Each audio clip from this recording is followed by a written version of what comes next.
Ever feel like you're juggling a million things, but still end up feeling unproductive at the end of the day?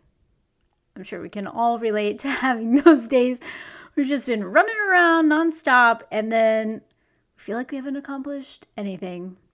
In this episode, we're diving into 3 unproductive habits you need to quit right now, and we'll explore how we can replace those with healthier routines. Welcome to Rad Mom Revival, the podcast for busy Christian moms who want to ditch the diet drama, boost their energy, and reclaim their Rad Mom status. I'm your host, Susan Gladstein, aka the Metabolism Maven, and as a mom of 6, I totally get it. The never-ending to-do list, the exhaustion, and that nagging mom guilt anytime you try to take care of yourself. Been there. There is a better way, and I'm here with some mom hacks that are going to rock your world. Together, we'll dive into balancing the chaos, losing weight without losing your mind, and carving out time for yourself and epic adventures. My mission is to help you live and model a healthy lifestyle that your kids and grandkids will thank you for. If you're ready to have so much energy that your kids say, "Mom, you need to chill," then you've found your tribe. So grab your headphones and that never-ending pile of laundry, and let's get started. It's time for Rad Mom Revival. Ever feel like you're running on empty, barely keeping up with the kids, work, and all of the chaos of life? I get it. I've been there too. But what if you could actually have the energy to power through your day and feel less stressed in just 2 weeks? Sound like something you need? Then you should totally join our 14-day Energy Boost Challenge. You get real-life mom hacks to help you say goodbye to exhaustion and hello to feeling more like yourself again. Join us at radmomrevival.com because your kids get the best when you're at your best.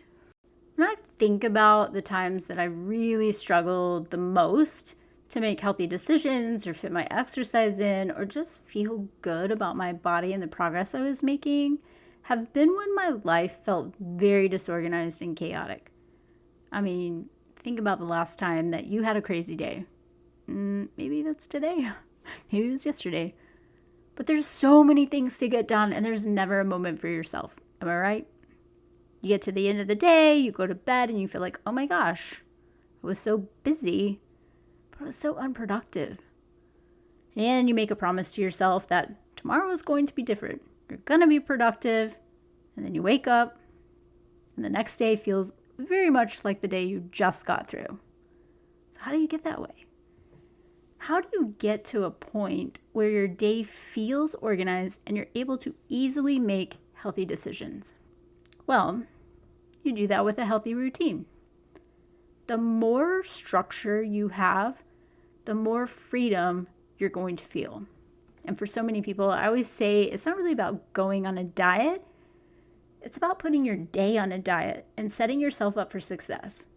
By having routine, you make these things second nature. So you don't even have to think about it. And I'm guessing that for you, so many of the things that you're trying to change, you're forced to come up with either discipline or motivation. I mean, one of the biggest questions I get from clients is always about motivation. How do I stay motivated? And we know it doesn't always exist. And sometimes we think, well, I just need to be more disciplined. But if you created habits, that would mean you wouldn't have to think about it. You just do it habitually, like brushing your teeth. I'm guessing you don't even think about that. We can create healthy habits by developing healthy routines.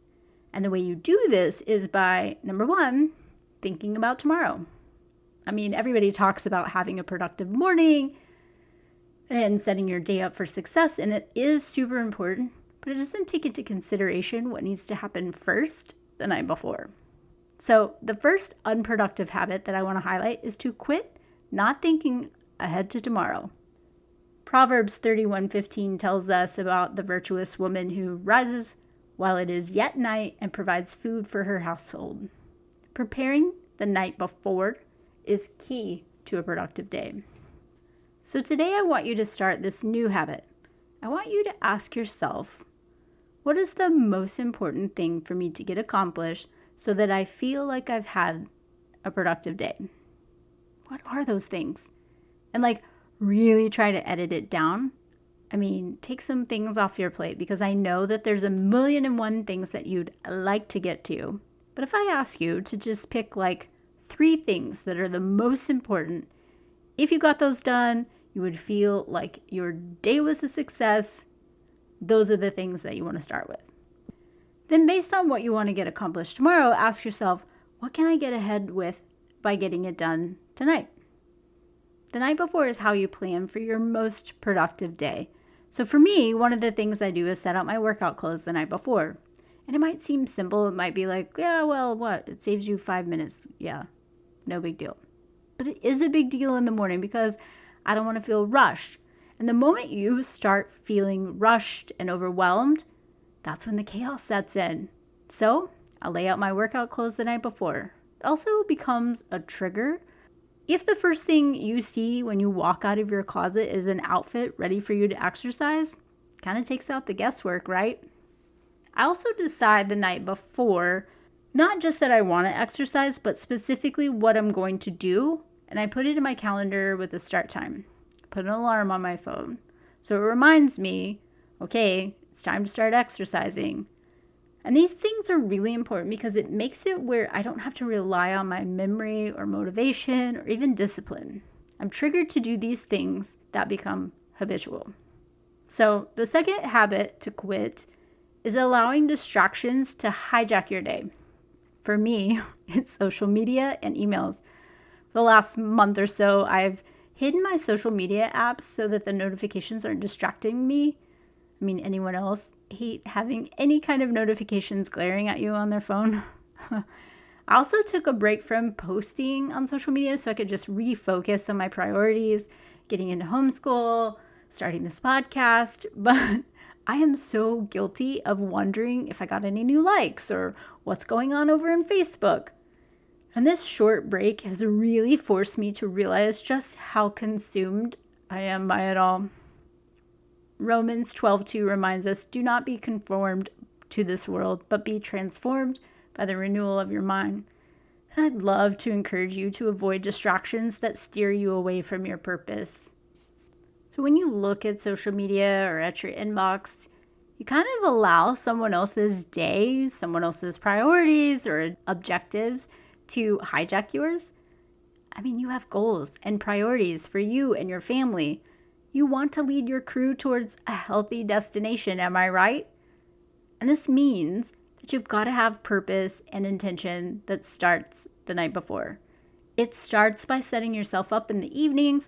It starts by identifying those things that typically hijack you and making sure that you create some boundaries so that you don't have those distractions. You can change so much and make it so much easier to do these things if you set up routines. People will say, well, in order to develop a habit, you have to do it for 21 or 30 days. But we now know about a habit that's just not true. You can develop a habit in much shorter time, but you need triggers, and you need to identify what the feeling is, what the reward is when you follow through with that action. So the third habit to quit is lacking positive triggers that lead to productive actions.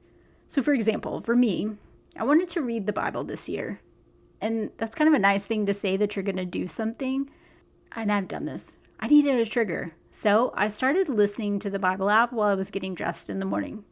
The action of me getting dressed, which I'm pretty much forced to do daily, is what helped me get into the habit of listening. And the reward is how I feel at the end of the day. Now when I go to bed, I don't wonder if I've gotten all the important things done that I needed to do. I don't ping pong from one fire or another disaster to another. I really live my day with intention. And because I've got that structure, it gives me that much more freedom. When you feel calm, that's when you're able to make healthy decisions. It's when it's easier to decide what you want to eat for lunch. It's easier for you to take care of yourself. When our lives feel chaotic and out of control, that's when we make decisions to soothe ourselves. That's when we turn to food, Because we feel out of control. If you want to take control of your health, your fitness, and honestly, every area of your life, you need that structure and that routine for your most productive day that starts the night before. Galatians 6:9 encourages us, "Let us not grow weary of doing good, for in due season we'll reap if we do not give up." Establishing healthy habits leads to a fruitful life. And best of all, creating structure gives you freedom. Hey there, thanks for tuning in to Rad Mom Revival. I hope you're feeling inspired and ready to reclaim your Rad Mom status.